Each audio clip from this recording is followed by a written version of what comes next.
Ora, sejam bem-vindos a mais um vídeo aqui no Espartano. Vamos fazer a análise deste jogo em que o Sporting vence o Dortmund por 3-1, com golos de Pote e Porro, e consegue assim a qualificação para os oitavos de final da Champions League, coisa que já não acontecia desde 2008, na época de Paulo Bento. Teve um ambiente no estádio fantástico, estádio cheio, estádio lotado. Até os adeptos começaram a cantar O Mundo Sabe Que à capela por volta dos 89 minutos. Quanto às finais do grupo, o Sporting qualifica-se em segundo, Ajax em primeiro, Dortmund em terceiro e Besiktas em quarto. O Sporting neste jogo apresentou-se com um 3-4-3 habitual nestas competições europeias, o que tem sido, que é o Adam, Fedal, Coates, Gonçalo Inácio, com Porro e Mateus Reis nas alas, Mateus Nunes e Palhinha no meio campo, Sarabia, Paulinho e Pote na frente de ataque. Foi um jogo mais ou menos equilibrado. O Sporting teve mais felicidade nos lances individuais, um, foi mais forte nessa vertente. O Dortmund teve alguma falta de eficácia, teve algum azar nas individualidades. Foi um jogo que não lhes saiu bem, não era o dia deles. Em termos de XG, o Sporting, segundo o Infogol, teve 1.84, o Dortmund teve 1.74. Pelo que foi mesmo a diferença aqui, o Pote fez a diferença e faz a diferença. É esta a diferença que faz o nosso goleador. E pronto, e passo agora a análise para ti, Rab, de como o Sporting jogou e como conseguiu esta fantástica vitória. Bom, o Sporting jogou no seu habitual sistema de três centrais, um bloco muito baixo, o que foi uma estratégia, a meu ver, bastante interessante, porque o Dortmund, quando apanha blocos relativamente mais altos, acaba por ser muito, muito feliz no contra-ataque. Um, Obviamente, muitos diziam que o Dortmund sem Haaland poderia estar mais fraco, o que obviamente será natural, mas acho que o que se viu hoje viu-se muito um Dortmund muito, muito amorfo, também devido à estratégia do Sporting, evidentemente. Um, o, o, o nosso ataque teve bastante eficaz, o que se pedia desde logo. Pode ter evidência, acho que já ele e Paulinho são os nossos homens champions, principalmente o Pote, né, de dois jogos consecutivos a marcar e logo dois bis a igualar um feito do Cristiano Ronaldo, o que desde já é um grande prestígio. Um, Relativamente ao nosso estilo de jogo, atacámos maioritariamente pelo lado esquerdo, principalmente no nível de jogo das alas.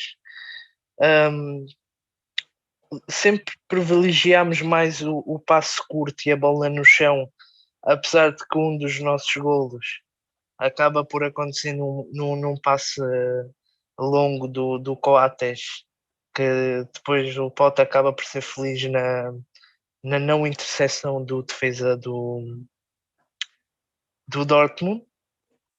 Um, Relativamente então às nossas substituições, o Nuno Santos entrou pelo lugar do Sarabia, Gaio pelo lugar do Reis, o TT pelo Paulinho e a estreia absoluta, tanto no Sporting da equipa sénior, como obviamente na competição da Champions, o Nazinho entrou pelo lugar do Porro.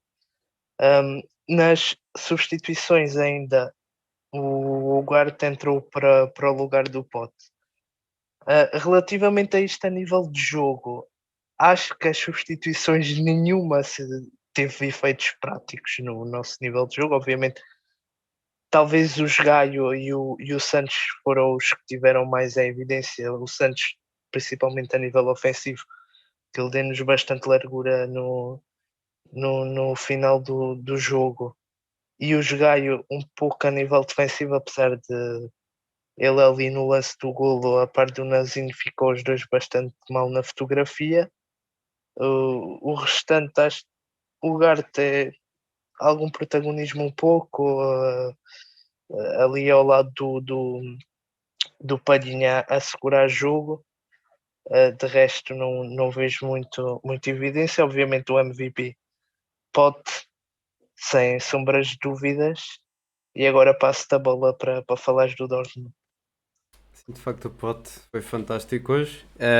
E cabe também no que eu tinha dito inicialmente, que até foi um jogo equilibrado. Havendo aqui estas diferenças nas individualidades, e o Dortmund, normalmente, quando joga sem Haaland, é uma equipa que tem um rendimento ofensivo muito baixo sem o Haaland, porque o próprio Malan não é bem um avançado, não é aquele avançado de referência como é o Haaland. Também tiveram o Hummels de fora, tiveram bastantes lesões. Eles tentaram no início jogar ali na velocidade do Malan, mas não conseguiram furar a defesa do Sporting. Conseguiram instalar-se no início do jogo no meio campo defensivo do Sporting. Um, e conseguiram em maior parte do jogo ter o controle do terreno, ter as linhas bastante subidas, como habitualmente jogam. Um, entrando o Sporting um pouco mais receoso, à procura se calhar um bocado do erro aqui do Dortmund, e após o gol notou-se a diferença que o Sporting subiu as linhas. Eles tinham dois homens a fixar o Mateus e o Palhinha, tinham dois a atacar a profundidade. Não criaram reais chances de gol, também foram um bocado infelizes, o jogo não lhes saiu bem. O Sporting aproveitou muito a desorganização defensiva do Dortmund, ou seja, depois deles atacarem, o Sporting ia muito no contra-ataque. O Dortmund subia com muitos homens e a defesa atrás também não tinham o Hummels, por exemplo. Estava sempre muito desorganizada, os jogadores os defesas pelo menos não se estavam a entender. Conseguiram marcar um gol no final, pelo XG, ou seja, pelo XG eu diria, pá, ainda bem que o Sporting ganhou 3-1, mas foi o clássico jogo de Champions que normalmente acontece ao contrário, ou seja, estaremos à espera de ser o Dortmund ter uma figura assim que fosse, por exemplo, o Haaland, que fosse a resolver um jogo que à partida era equilibrado, ou que foi equilibrado, mas neste caso foi Pote, faltou alguém assim ao Dortmund, conseguiram o golo. Na minha opinião, numa zona em que a culpa ali foi do Flávio Nazinho, mas a equipa do Sporting também já estava muito relaxada, muito confiante que o jogo já tinha acabado. O Dortmund ainda conseguiu pregar ali um susto, mas ficou com menos um. Porque entrou o Emre Can pelo Schulz na segunda parte, o Emre Can que é médio central. E eu honestamente não sei o que é que o Emre Can foi fazer para a Champions, porque entrou na segunda parte, foi expulso aos 73 minutos e do pouco que jogou, ou seja, um jogador era para jogar de início, jogou o Schulz, que teve culpa, se não estou em erro, teve culpa num dos golos. Jogou o Emre Can, que estava a fazer a ala esquerda, estava a fazer a ala esquerda a meio passo, ou seja, não compensava, dava muito espaço atrás, não recuperava e acaba sendo expulso pela agressão a Porro. Pelo que isso acabou por ser um bocado a sentença final do Dortmund, isto enquanto estava 3-0. E sem grandes comentários aqui, sem mais grandes comentários ao Dortmund, volto a passar aqui a bola para fecharmos aqui a nossa análise. Rab. Bom, então agora falando na minha parte favorita, a arbitragem. O árbitro esteve até relativamente bem. Obviamente teve os seus erros, principalmente em uma faltinha ou outra que não assinalou, mas isso acaba por ser irrelevante comparado ao resto.